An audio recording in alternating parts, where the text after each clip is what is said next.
Though actually one of the best ways that I've ever heard anyone describe it was that orchestrators are the cabinet makers of the music industry.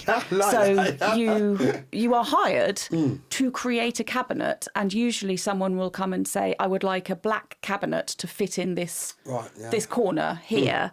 And you can say, brilliant, yes. Well, maybe if we use this, I'm talking metaphorically here, obviously, but, if we use this sheen and this cage and, maybe let's have this number of shelves on it and there, then that's all part of the process. But you have to, it's keeping that conversation going with the person, usually either the composer, especially if it's musical theatre, or the producer if it's a larger live event, so that you've got the feel right, because orchestration takes a piece of music and makes it more of what it is.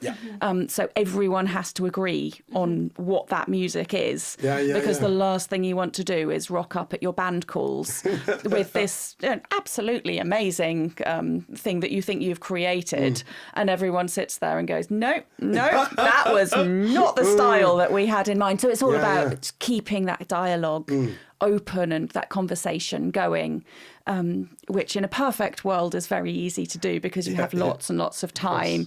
Sometimes in musical theatre is trickier to do because everything's happening so quickly, especially in new shows where everything's being put on. So I think it's really important to make sure it's the relationship between the composer and orchestrator is really important, and knowing what they're thinking.